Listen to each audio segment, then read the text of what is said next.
사실은 그 에스더서를 하면서 신앙생활의 10단계라고 했지만 사실은 그 10단계는 저의 모습입니다. 하나님이 저를 10단계로 만들어 가시고 다듬어 가시는 모습이더라고요. 그래서 하나님이 저를 얼마나 이렇게 다듬어 가셨는지를 볼 수 있는 시간들이 제가 가덕교회를 섬기는 시간들이었습니다. 아마 에스더서를 시작하면서 사람들이 좀 그런 부분들이 있으시더라고요. 에스더나 모르드게에 대한 부분들이 이렇게 되게 앞에는 신앙이 없는 모습으로 설명하는 부분에 대해서 되게 생각하시는 분들 계시는데 제가 아는 믿음의 사람들은 전부 다 그렇더라고요. 사실은 신앙이 처음부터 좋은 사람은 없습니다. 다들 세상 사람들 같고 믿음이 없는 사람들 같은데 하나님이 이렇게 다듬어가는 모습이시더라고요. 가덕교에 와서 참 많이 다듬어졌습니다. 선교사님들을 통해서도 많이 다듬어지고 교회를 섬기면서 다듬어지고 가덕교회를 섬기면서 담임 목사가 되면서 하는 일은 뭐냐면 하나님이 제일 많이 바꾸신 게 저를 많이 바꾸셨더라고요. 계속 제가 그 주일 설교는 모세오경, 창세기, 출애굽기 이렇게 지금 하고 있는데 출애굽기를 보면 모세가 많이 다듬어져 있는 모습을 제가 봤습니다.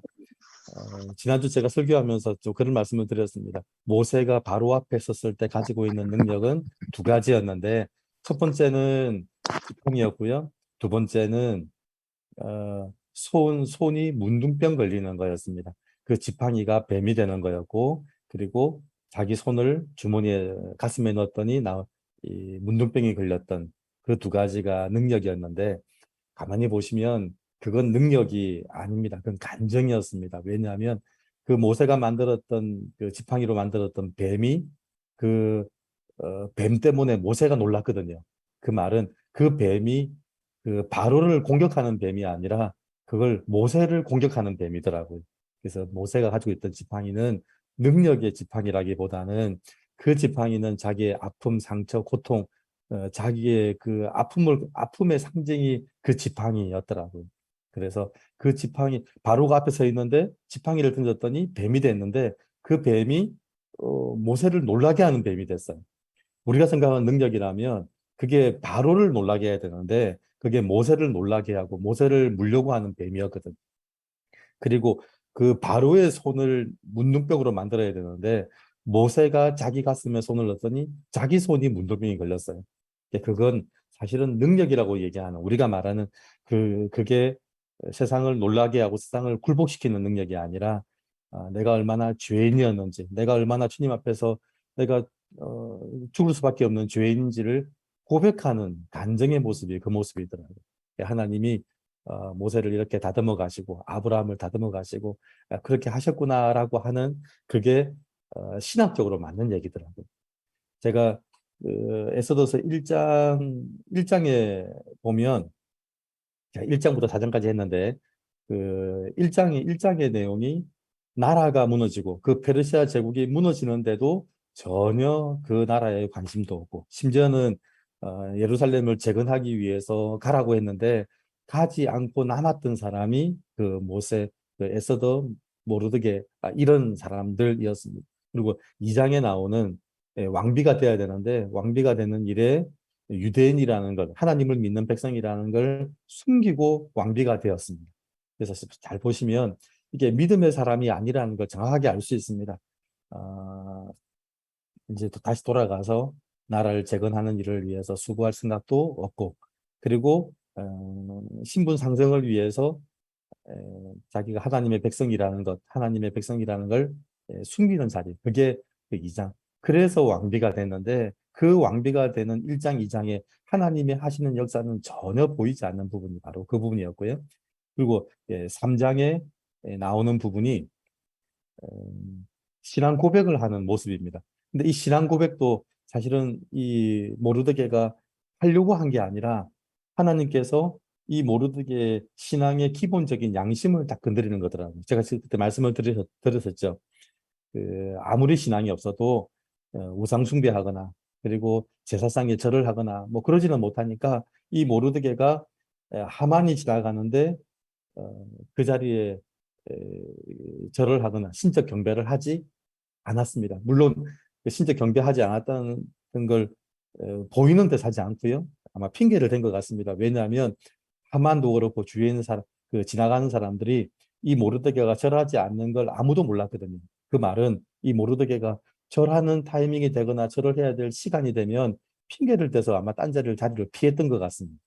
그러니까 그걸 누가 알았냐면 이, 이 모르드게가 있었던 법무부 직원들이 그 내용들을 알았고 그 내용들을 하만에게 이제 신고 고발을 하고 그래서 이 모르드게가 굉장한 이제 어려움을 당하게 됐죠. 왜냐하면 그 하만이 이스라엘 유대민족하고는 가장 척을 쥐고 있는 아각 민족이었거든요.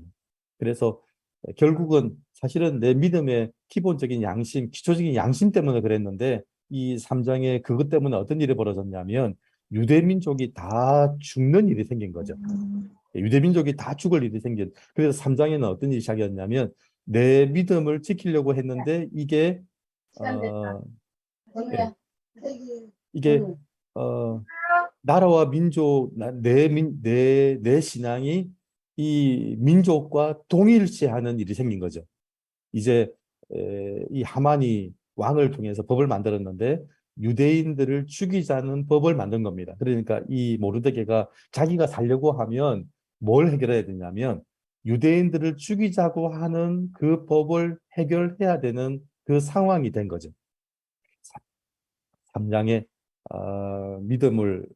믿음의 양심을 지키려고 하는 그 일이 뭐가 됐냐면 나라와 민족, 이 유대 민족을 살리는 일을 해야 자기가 사는 것으로 그 문제가 나아가게 됐다는 겁니다. 그게 3장이었고요. 그래서 4장에 보면 이제 모르드게가 이 법이 만들어진 걸 알고 대성통곡을 합니다. 대성통곡을 하고 근데 대성통곡을 어디서 하냐면 에스더가 있는 왕궁 앞에서 합니다. 그러면서 이 에스더와 모르드게는 서로 하나님을 믿는 백성이라는 걸 숨기자고 했는데 이 모르드게가 에스더를 찾아가서 너 혼자 살 것 같냐? 네가 지금 하나님의 백성이라는 걸 숨기고 있으면 내가 고자질하겠다. 너를 가만두지 않겠다.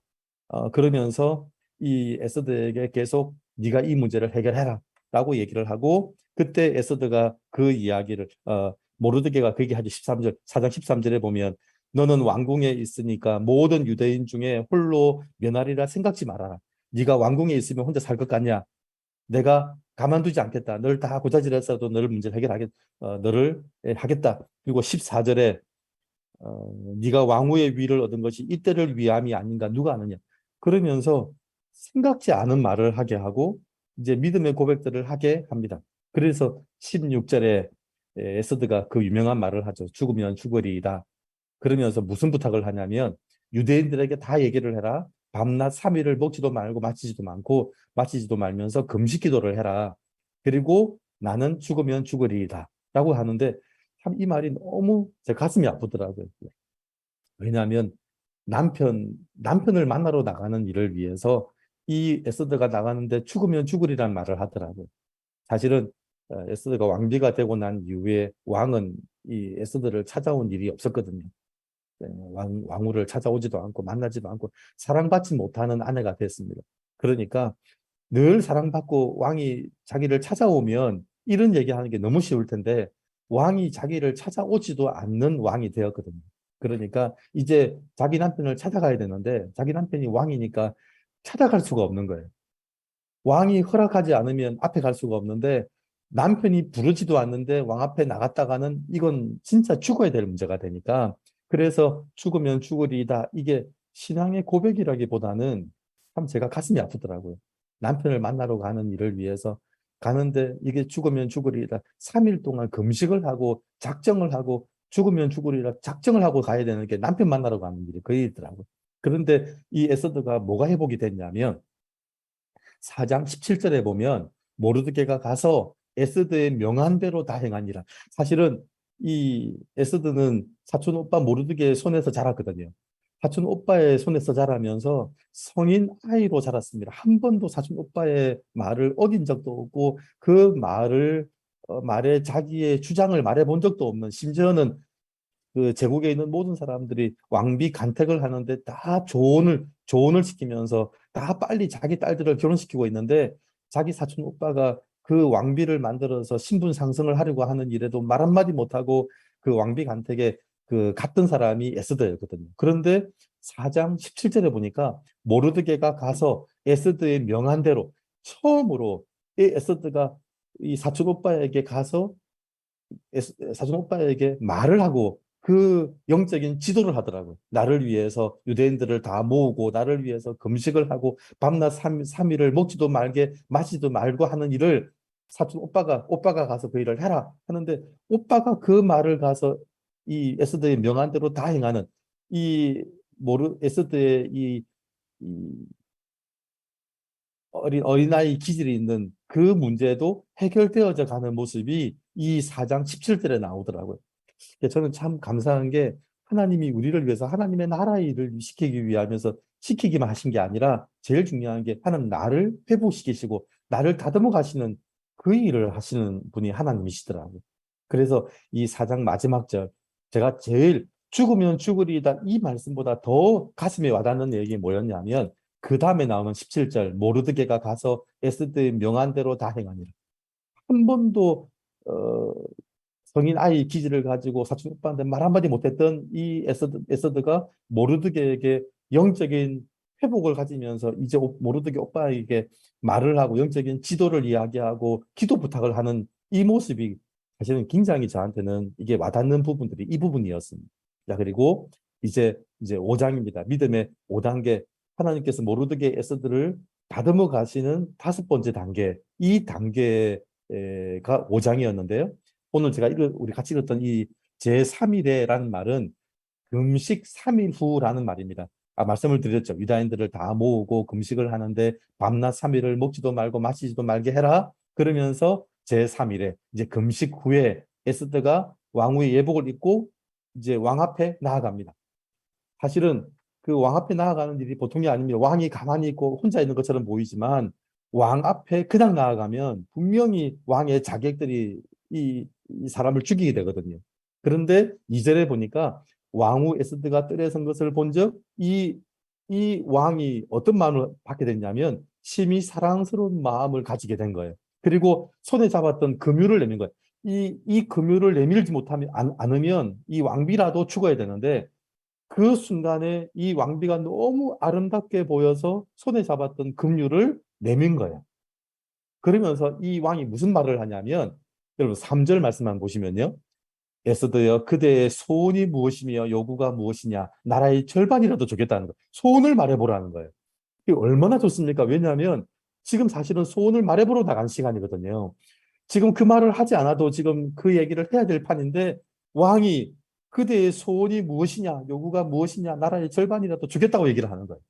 그런데 이 에스더가 얼마나 많이 성숙했는지가 보여요. 왜냐하면 그 말을 하자마자 지금 우리가 죽게 됐습니다. 이스라엘 민족이 죽게 됐습니다. 나도 죽게 됐습니다. 우리 오빠도 죽게 됐습니다. 지금 그 말을 해야 될 판인데 그 얘기를 하는데 4절에 보니까 에스더가 뭐라고 말을 하냐면 오늘 내가 왕을 위해서 잔치를 베풀었습니다. 왕이 선히 여기시거든 하만과 함께 오소서라고 얘기를 합니다. 제가 이 가덕교회 사역을 하면서 참 이 부분이 많이 회복되더라고요. 많이 좀 이렇게 성숙해지더라고요. 어, 이 선교사 안식관을 시작하는 일이 시골교회가 쉬운 일이 아닙니다. 시골교회 어느 시골교회가 선교사 안식관을 하고 선교사님들을 오시고 머무시게 하고 그 모든 비용을 다 대면서 그 일을 하겠습니까? 그런데 그 일을 하는데 지혜를 주시는데 그 지혜가 뭐냐면 빈집이 하나 있었는데 이 빈집을 어떻게 해야 될까를 고민하고 있더라고요. 근데 고민하고 있는데 그 고민하고 있을 때 제가 했던 말이 그 말이었어요. 그 빈집 그냥 비게 하지 말고 선교사님들 오셔서 머무르게 하자. 그런데 오늘 이 왕이 심히 사랑스러운 마음을 가져서 금유를 내미는 것처럼 똑같은 마음을 우리 장로님들이 가지게 하시더라고요. 그게 뭐였냐면 돈이 안 들 것처럼 생각을 하시더라고요. 그러면 빈집에 선교사님 오시게 하면 되지. 사실은 그 일이 돈이 하나도 들지 않는 일이 아니거든요. 선교사님들이 오시면 난방비가 들어도 들고 에어컨비가 들어도 전기세가 들고 들지. 그런데 그 일에 전혀 돈이 하나도 들 것 같지 않은 마음을 가지게 하신 거예요. 그래서 그냥 와서 머무시게 하면 되지. 나중에 시간이 지나서 그 부인되는 군사님들이 그런 얘기 하시더라고. 아이고, 남자들이 하는 일이 그렇지. 아니, 그게 왜 돈이 안 드냐고. 기름값 들고 난방비가 더 들지. 그런데 그때 그 마음에 그 생각이 들었다는 거예요. 그리고요, 성사님들이 이렇게 오신다고 하니까 그 다음 장로님들이 무슨 고민을 하시냐면, 아니, 우리가 그때는 저희 교회가 그 할머니들 한 3, 40명 정도 나오시는 전형적인 어촌 교회였으니까 우리 교회는 할머니들밖에 없었어요. 그런데 그 할머니들이 계시는데 장로님들이 고민하시는 거예요. 선교사님들 오시면 그 할머니들이 80 되시는 할머니들이 선교사님들을 어떻게 이렇게 케어하고 그 섬길 수 있겠냐는 거예요. 그런데 그때 하나님께서 저한테 지혜를 주시더라고요. 오늘 이 에서드가 사실은 그대의 소원이 무엇이냐라고 물었는데 그 상황에서 지금 하만 때문에 우리 오빠와 제가 죽게 됐습니다. 그 말을 하면 어떤 상황이 벌어지냐면 그 신하들이 지금 와 있잖아요. 그런데 신하들이 와 있는데 부인이 와서 정치적인 얘기, 지금 그 왕이 결정한 일을 해서 부인이 와서 얘기를 하면 얼마나 이게 그 왕의 체면이 깎인 일이겠습니까? 그 말을 해봐야 하나도 도움이 안 된다는 생각이 그때 든 거예요. 그래서 그 말을 하지 않고 왕이 선의 여기시거든 하만과 함께 오라고 얘기하는 거예요. 지금은 말을 하면 안 되지만 하만과 함께 오면 나중에 말할 기회가 생기겠지. 가만히 보시면 지금 누가 급하냐면 에스더가 급해요. 왜냐하면 유대민족과 자기와 지금 오빠와 다 죽게 된 상황이지 지금 왕이 죽거나 왕이 얻게 된 상황이 아니거든요. 자기가 더 급한 상황이 됐는데 누가 보면 왕이 더 급한 상황이고 자기가 한우 급하지 않은 상황인 것처럼 보이는 거예요. 그래서 이게 지금 이 말을 하면 안 된다고 하는 지혜를 가지기 시작을 하는 거예요.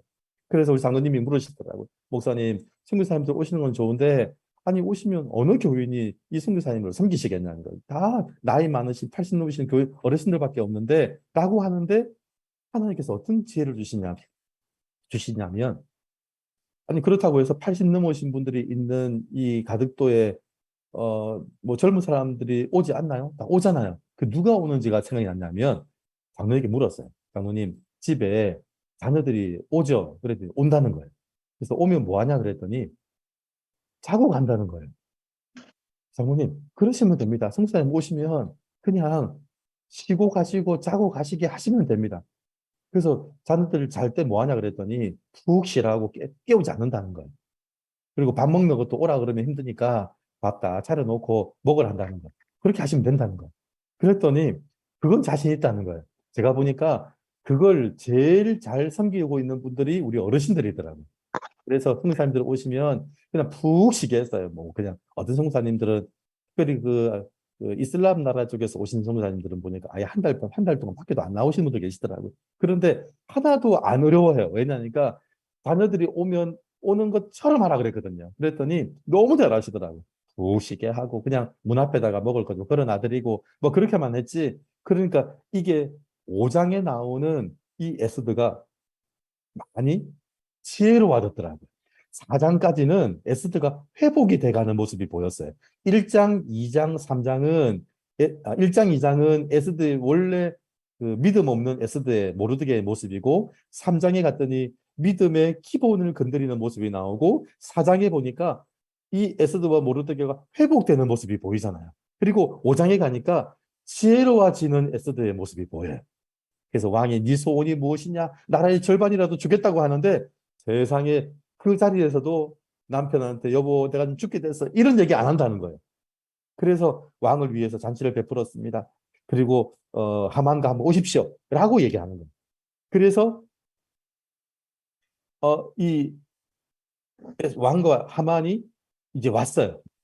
그래서 그 잔치를 왔는데 사실은 그 왕비가 부른 잔치에 왕하고 하만하고 둘이가 온 거잖아요. 그러니까 사실은 이 하만은 기분이 되게 좋았어요. 왜냐하면 자기가 왕비가 생각해도 왕 다음 2인자라는 걸 인정받는 건 자리가 됐거든요. 그래서 잔치를 불렀어요. 잔치를 불러서 이제 두 번째 또 묻는 거죠. 또 묻는 거예요. 그게 6절의 내용인데 또 얘기합니다. 그대의 요구가 무엇이냐? 나의 절반이라도 내가 주겠다. 그런데 또 보니까 지금 이 상황에서 또 얘기할 상황이 아니라는 게 느껴지는 거예요. 그래서 또 얘기하지 않고요. 8절에 보니까 내가 만일 왕의 목전에서 은혜를 입었고 왕이 내 소청을 허락하시며 내 요구를 시행하시기를 선히 여기시거든 내가 왕과 하만을 위해서 베푸는 잔치에 또 오라는 거예요. 내일은 왕의 말씀대로 하리이다. 왜냐하면 지금 왕이 두 번째 물었잖아요. 왕이 세 번째 물었는데 답하지 않으면 그건 반역죄거든요.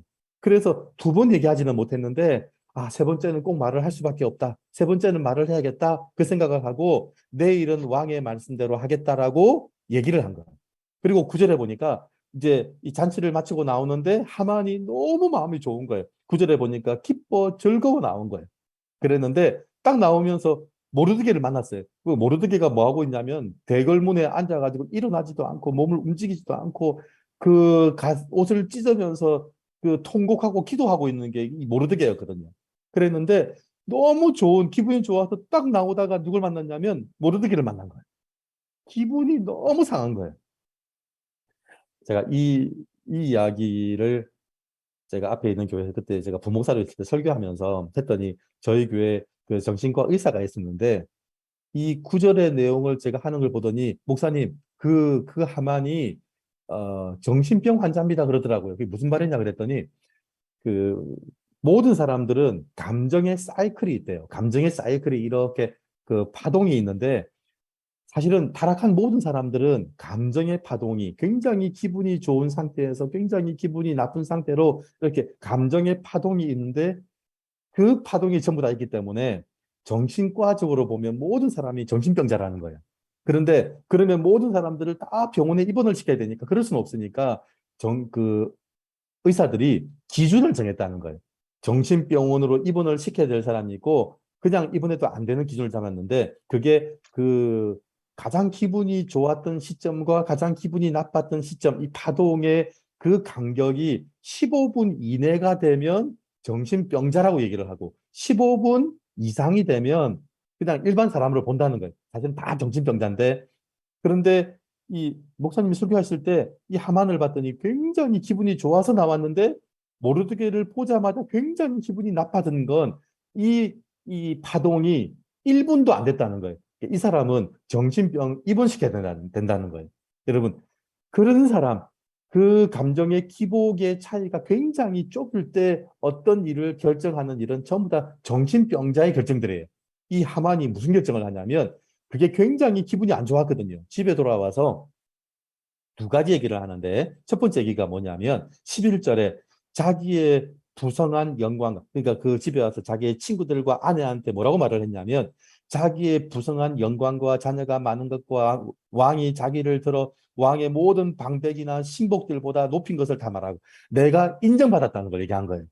그 왕비가 단치를 벌렸는데 왕을 부르고 자기만 불렀다는 거예요. 자기가 얼마나 인정받았는지를 얘기를 하고 그리고 왕비가 또 잔치를 벌였는데 그 잔치에 또 자기가 청함을 받았다고 얘기를 하는 거예요.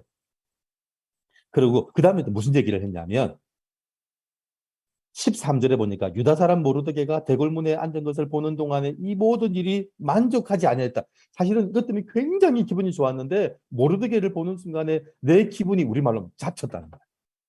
그러면서 이 모르드게가 굉장히 이성적이지 않은 판단을 하기 시작을 해요. 그게 14절에 보니까 그 아내 세레스와 모든 친구가 이르되 50규빗이나 높은 나무를 세우고 내일 왕에게 모르드게를 그 나무에 달기를 구해라는 거예요.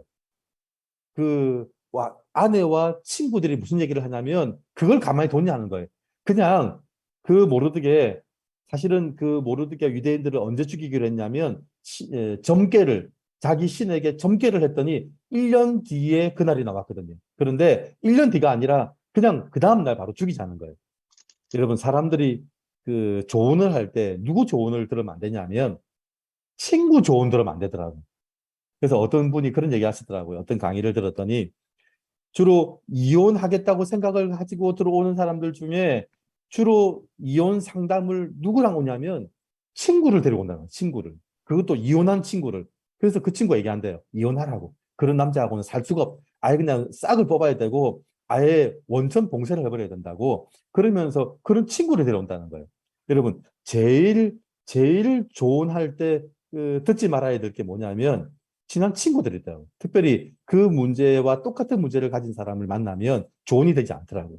그래서 이 아내와 친구들이 조언을 해가지고 마당에다가 50규빗이나 되는 높은 나무를 세우라는 거예요. 지금 말하는 십자가 같은 거죠. 형틀, 이 십자가 형틀 같이 그런 형틀을 세우고 그렇게 하라는 거예요. 그리고는 이 5장 마지막에 보니까 하만이 그 말을 선히 여기고 이게 이제 하나님이 하신 역사가 보이기 시작하는 거죠. 그 왕이 굉장히 사랑스러운 마음을 가진 것도 하나님이 하신 일이고요. 이 하만이 그 친구들이나 부인의 하는 말을 선히 여기는 것도 하나님이 하신 일이더라고요. 그러면서 나무를 세우는 거예요. 밤새도록 자기 마당에다가 50규빗 되는 나무 박는 일을 이 하만이 하기 시작하는 거예요. 불법입니다. 불법. 여러분, 왕이 결정하지도 않은 일을 아직 그 일을 시행하지도 않은 일을 이 하만이 지금 그 나무를 세우면서 하고 있잖아요. 이게 5장입니다. 여러분, 5장은 사실은 굉장히 이 에스더가 지혜로워졌는데 상황은 더 어려워졌어요. 여러분, 이게 보이는 부분은 굉장히 상황이 예수 믿는 사람들, 하나님의 백성들의 문제는 더 심각해졌는데 영적으로 보면 굉장한 진보가 있습니다. 아까 말씀을 드렸죠. 4장까지는 에스더가 회복되어지는 부분이고요. 5장에 갔더니 에스더가 굉장히 지혜로워졌어요. 자기의 지금 당장 죽음의 문제가 앞에 있음에도 불구하고 그 문제를 지금 말해야 될지 말하지 말아야 될지를 지혜를 가지고 말하지 않고 기다리고 있는, 제가 신앙생활 해보고 제가 목회를 해보니까 목회는 기다리는 거더라고요. 목회는 지금 내가 하고 싶은 일을 주셨던 마음들, 하나님 주셨던 마음들을 주의 뜻이니까 하자고 막 밀고 나가는 게 아니라 기다리는 거더라고요. 자녀를 키워도 똑같더라고요. 자녀들을 키우면서 부모는 답이 보이니까 이렇게 해라고 말하고 싶은데 부모가 하는 가장 지혜가 뭐냐면 기다리는 거다. 그래서 이 5장의 믿음의 5단계 오니까 하나님이 저를 어떻게 바꾸셨냐면 기다리게 하시더라. 저희 아내가 제일 많이 놀랐습니다. 아니, 신앙생활, 제가 목회를 하면서 참 저는 뭐, 딱 일이 보이면 밤새 잠을 자지 않고 달려가는 사람이었거든요. 근데 가덕교회 왔더니 제가 기다리고 있더라고요. 기다리고. 그렇게 기다렸더니 제가 이제 동기들한테 얘기했습니다. 나는 목회하면서 기다릴 거다. 우리 성도들이 말씀을 듣고 그 말씀대로 믿음의 고백을 할 때까지 기다릴 거다 그랬더니 제 동기들이 그러더라고. 아이고, 어느새 그래서 목회할래? 주의 말씀 받아서 끌고 가야지 이랬는데 저는 기다릴 거다 그랬는데 근데 참 신기한 게 뭐냐면요. 제가 기다린 게 제가 끌고 간 것보다 훨씬 더 그 일이 잘 되고 그 일이 부작용이 없더라고요. 끌고 갔었으면 저는 분명히 아마 이 교회에서 쫓겨났을 겁니다. 그런데 선교 안식관을 하든 선교사님들을 섬기든 선교사님들을 자녀들을 위해서 게스트룸을 만들든 그 모든 일들을 다 교인들이 했거든요. 왜냐하면 교인들이 그 말을 할 때까지 기다린 일이더라고요. 그랬더니 누가 갑이 되고 누가 어리 됐냐면 제가 갑이 되고 교인들이 어리 되더라고요. 왜냐하면 그걸 하자고 한 사람들은 교인들이고 그 하자고 하는 일을 제가 지도하는 일이 제 역할이 됐더라고요. 그러니까 건축을 하든 선교사님들 섬기는데 재정을 쓰든 그 모든 일을 하는데 교인들이 하자고 하니까 제가 갑이 되고 교인들이 어리 되더라고요. 그게 5장이었습니다. 6장입니다. 6단계에 가니까요. 이제 하나님께서 어떤 역사로 다듬어 가시냐면 6장의 제일 첫 번째 단어가 이 밤이에요. 이 밤에. 여러분, 이 밤이 뭐 하는 밤이었냐면 하만이 자기 마당에다가 이 모르드게 유대인들을 죽이자고 그 나무 기둥을 박는 그 밤이었거든요. 그러니까 밤새도록 하만은 그 나무를 세우는 일을 했는데 그 밤에 무슨 일이 생겼냐면 왕이 잠이 오지 않아서 역대 일기를 가져다 읽기 시작을 한 거예요. 그런데 그 읽으면서 뭘 보기 시작했냐면 모르드게가 자기를 구해주는 일을 본 거예요. 그런데 그 구해주는 일을 봤는데 가만히 생각해 보니까 모르드게한테 상을 준 일이 없는 거예요. 그래서 신하들한테 물어본 거예요. 그 일을 위해서 상을 줬냐 그랬더니 그 신하들이 하는 말이 아무것도 베풀지 않았다는 거예요. 그 말은 이 모르드게를 어찌 보면 차별을 한 거예요. 그래서 왕이 그걸 보면서 어떤 마음이 들었냐면 아니 그러면 상을 줘야지 했는데 그 상을 주는 일에 도장을 찍는 사람이 누구냐면 총리가 그 일을 하는 거예요. 근데 사절에 보니까 왕이 가로되 누가 뜰에 있느냐 그 새벽에 이제 물었는데 마침 하만이 그 왕궁 뜰에 와 있었던 거예요. 그 왜 와 있었냐면 그 밤새도록 나무를 박는 일을 하고 왕이 업무를 보는 제일 처음 시간에 제일 먼저 와가지고 그 말을 하려고 딱 와 있었는데 왕이 밖에 누가 있냐고 물었더니 하만이 와 있다는 거예요. 그런데 이 하만이 딱 들어오니까 하만에게 뭐라고 물었냐면 참 이게 자기가 한 대로 그대로 받더라고요. 하만이 유대인들을 죽이자는 법을 만들 때 유대인들을 죽이자고 말한 게 아니거든요. 어느 민족이, 한 민족이 이렇게 말을 했거든요. 그러니까 왕이 이 하만에게 똑같은 말을 하더라고요. 6장 6절에 보니까 왕이 묻되 왕이 존귀케 하기를 기뻐한 사람이 있는데 어떻게 하면 되겠냐고 묻는 거예요. 그랬더니 이 하만이 보니까 왕이 존귀케 하기를 기뻐하는 사람은 자기밖에 없거든요. 왜냐하면 왕비가 불러도 왕하고 자기만 불렀으니까. 그래서 그 사람한테 어떻게 하면 되겠냐라고 했더니 자기가 받고 싶은 걸 그대로 다 말을 하는 거예요.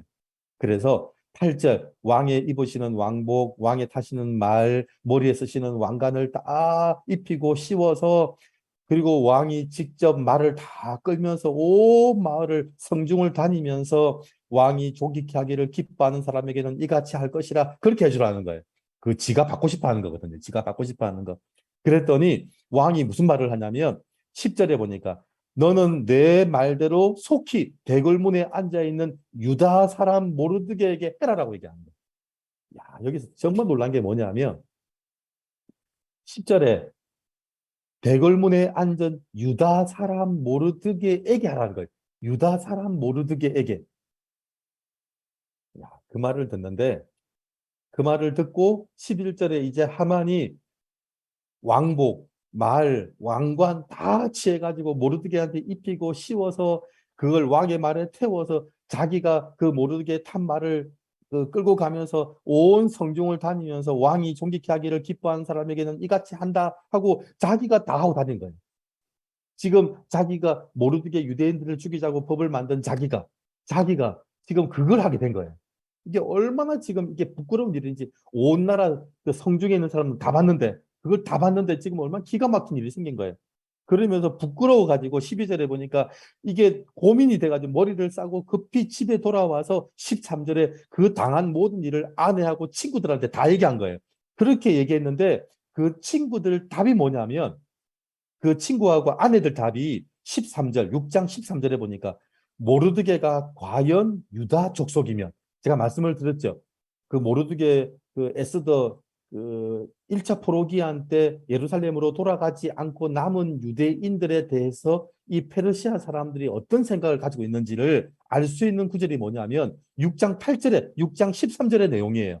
모르드게가 과연 유다 족속이면 이게 뭐냐면 모르드게가 유대 그 예수 믿는 사람이네 이 말이라는 거예요. 유대 사람이라는 거 인정 안 했다는 거예요. 아이고 그 사람들이 유대 민족이면 내가 하나님이다 이 말인 거예요. 그러니까 그 당시 페르시아 사람들은 그 포로기한으로 돌아가지 않고 남은 사람들을 유대 사람으로 인정하지 않았다는 거예요. 아이고 저 유대 사람 아니다. 저 하나님의 사람 아니다. 라고 했는데 자기 남편이 와서 하는 얘기를 들어보더니 모르드게가 유대 사람 맞네. 모르드게가 하나님의 백성이 맞네. 하나님의 능력을 가진 사람이 맞네. 이 얘기를 한 거예요. 그래서 모르드게가 과연 유다 족속이면 당신은 죽을 거라는 거예요. 와, 이게 그러면서 14절에 하나님이 하신 일이 확 보이는데 아직 말이 그치지 아니하여서 수습할 시간적인 여유가 없는 사실은 그 상황에서 지금 수습을 하거나 상황을 좀 짜야 되는데 그런 그런 시간도 없이 왕의 내시들이 와서 하만을 데리고 에스더의 잔치로 데려가 버린 거예요. 제가 보니까 이게 6장 마지막이 하나님의 시간차 공격이더라고요. 하나님이 한번 역사하기 시작하니까 시간차 공격해서 몰아붙이기 시작하는데 이 하만이 계획을 짜고 수습할 그 시간적인 여유도 없이 하나님이 몰아붙이기 시작을 하더라고요. 6장에는 뭐가 안 나오냐면요. 에스더와 모르드게가 한 일이 없어요. 에스더는 자고 있었거든요. 그리스도인이 자고 있을 때 그 밤에 일어나는 하나님의 역사들. 제가 이 목회를 하면서 참 감사했던 게 뭐냐면 하나님이 하시는 역사를 보는 거더라고요. 나는 그래서 하나님께서 하나님의 백성들에게 밤에 단잠을 주시는구나.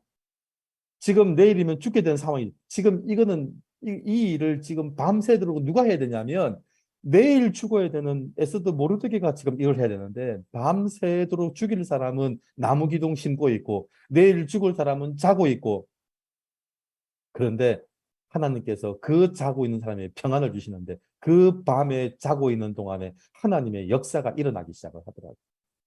그게 6장입니다. 아까 5장은 하나님이 이 모르드게 에스더를 지혜롭게 만드셨는데 6장에 가니까 그 단계가 뭐냐 하면 나는 아무것도 한 일이 없는데 그 밤에 하나님께서 하시는 역사를 보는 단계가 이 믿음의 6단계더라고요. 그 다음에 믿음의 7단계입니다. 여러분 7단계 보시면요.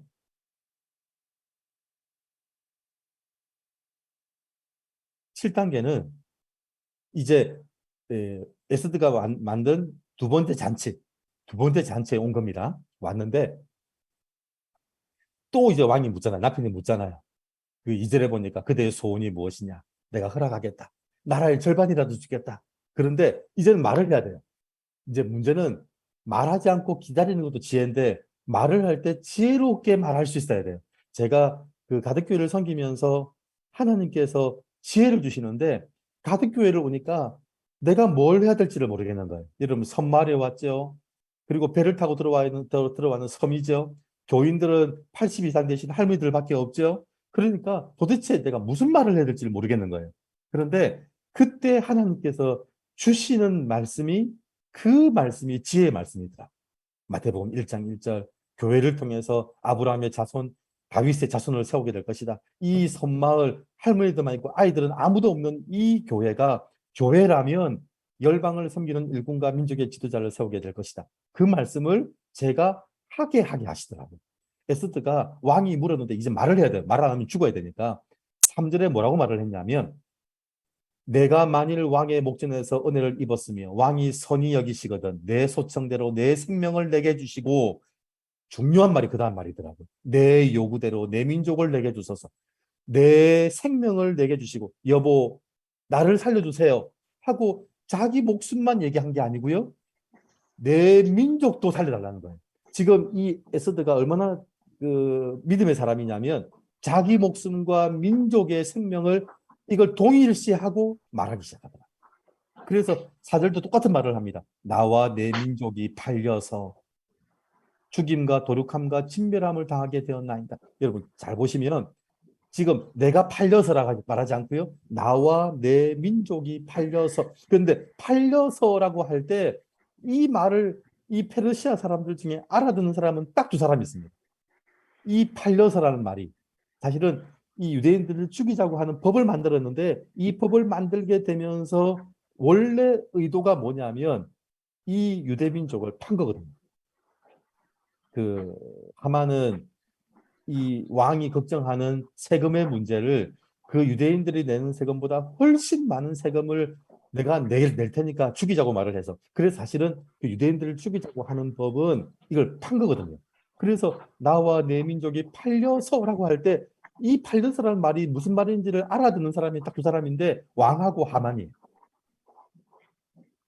그리고 결정적인 얘기를 하잖아요. 사진 마지막에 보니까 만일 우리가 노비로 팔렸다면 내가 잠잠하였으리이다. 그래도 대적이 왕의 손해를 보충하지 못할 겁니다. 아무리 그렇게 해도 유대민족이 죽어도 그 세금의 문제를 해결하지 못할 겁니다. 지금 그 말을 한 거예요. 지금 이게 사실은 그 말을 물었을 때 우리 같으면 무슨 말을 해야 되냐면 당신 그럴 수 있습니까? 당신 때문에 지금 당신이 남 아내 죽이자는 결정을 한 거예요. 어떻게 당신이 그럴 수 있습니까? 그렇게 말하지 않고 이 에스더가 이렇게 말을 한 거예요. 사실은 이 말을 듣고 가슴이 뜨끔한 게 누구냐면 왕하고 하만이거든요.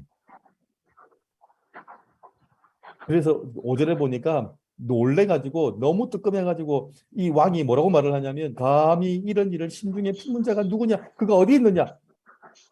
보통 자기 그 뜨끔하면 그런 말을 하거든요. 그러면서 그다음 6절에 에스더가 뭐라고 말하냐면 그렇게 말한 사람은 했는데 누구 가슴이 놀랐겠어요. 이게 하만하고 왕의 남편 가슴이 아마 뜨끔했을 겁니다. 그런데 그 자리에서 하만입니다. 하만입니다. 그러는데 하만은 가슴이 덜컥 내려앉고 이 왕은 뭐 했냐면요. 7절에 보니까 왕이 노하여 일어나서 잔치 자리를 떠나 왕궁 후원으로 들어가고 사실은 이게 너무 놀래가지고 왕이 지금 이게 잠깐 그 왕궁 후원으로 들어간 거예요. 그 상황이 뭔지 아시겠죠? 그 상황이.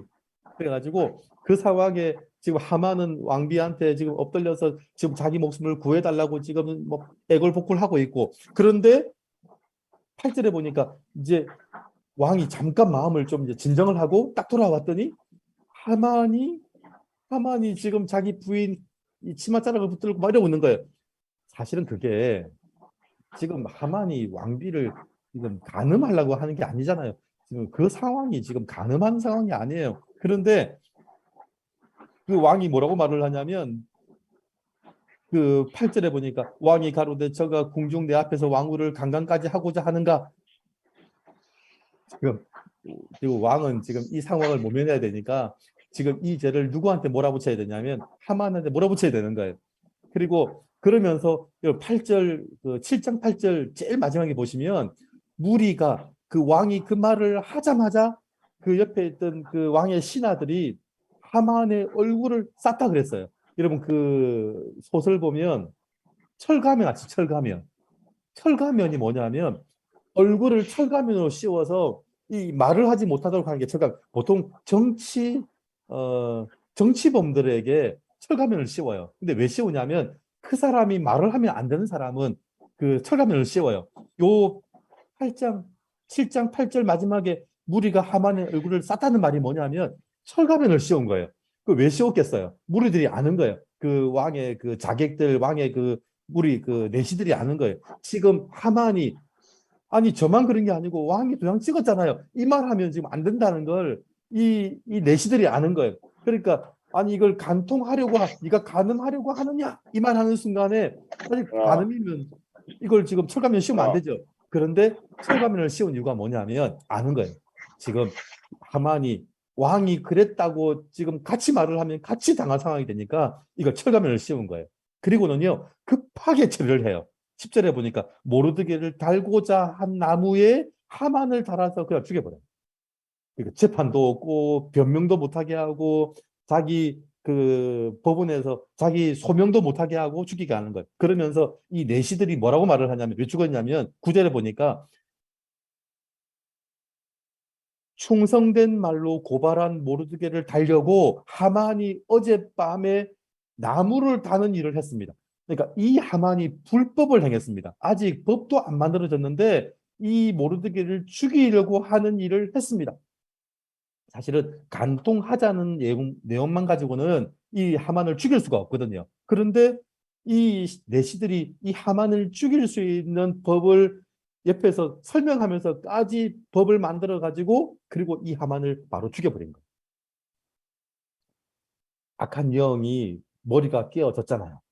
악한 영이 깨어졌으면 이미 끝난 거잖아요. 아닙니다. 여러분, 악한 영의 머리가 깨어졌다고 해서 이 우리 사람들에게 있는 사망의 문제가 해결된 게 아니더라고요. 여러분, 만약에 그랬다면 에스더는 7장으로 끝나야 돼요. 왜냐하면 하만이 죽었잖아요.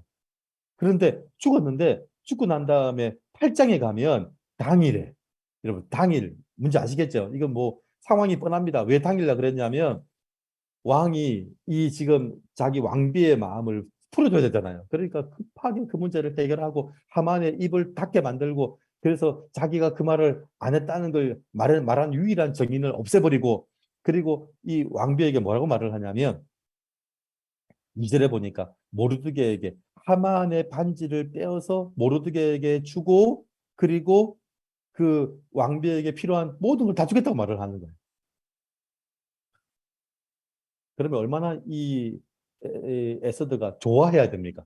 좋아해야 되는데 이 에스더가 하나님의 사람으로 바뀌어지고 있더라고요. 그게 뭐냐면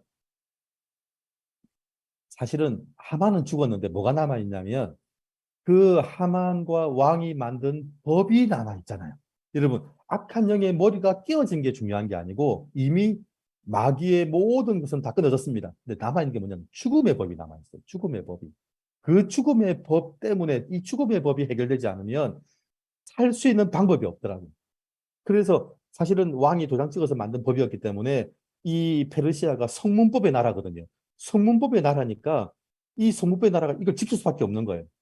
그래서 이 왕이 가만히 보니까 이 법, 죽음의 법이 있는데 죽음의 법을 폐지할 수 있는 방법이 없는 거예요. 그래서 왕이 뭐라고 말을 하냐면 내가 도장을 줄 테니까 그러면 이걸 이길 수 있는 법을 만들어라고 이 법을 만든 거예요. 그게 생명의 법을 만들었다.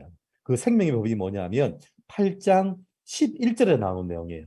조서에는 그 이제 죽음의 법이 하나 좀 존재를 하죠. 그런데 생명의 법을 하나 다시 만든 거예요.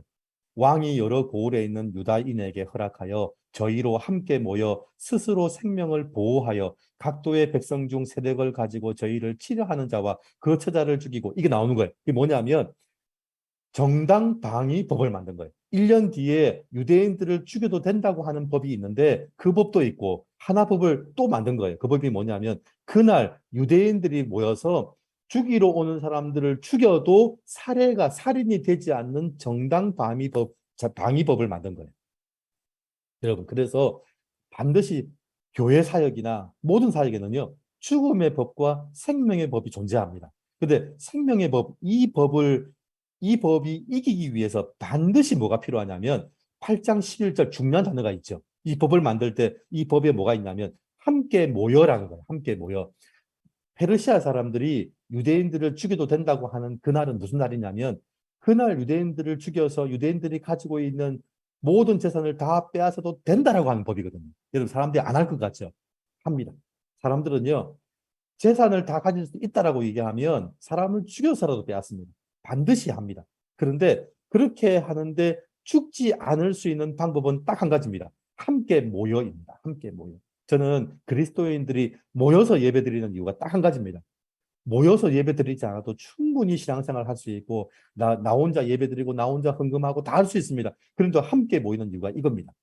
만약에 이 유대인들이 자기 집에 자기 가정만 있었으면 이 죽음의 법을 가지고 와서 이 사람들이 공격해 와서 이 법의 사람들을 죽여도 정당방위 못합니다. 왜냐하면 숫자가 부족하거든요. 살려면 그 동네에 있는 모든 사람들이 전부 다 모여야 됩니다. 이 페르시아 사람들보다 훨씬 많이 모여 있어야 살 수 있지. 그렇게 모여 있지 않으면 절대 살 수 없다는 겁니다.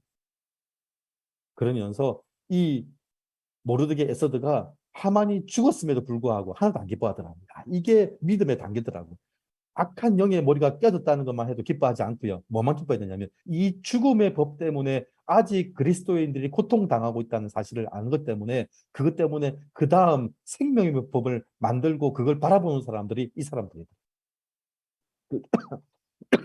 그게 믿음의 8단계입니다. 그래서 그 8장 마지막에 보면 본토 백성이 유다인을 두려워하여 유다인 된 죄가 많았습니다. 이게 그리스도인들, 하나님의 백성들의 힘입니다. 힘.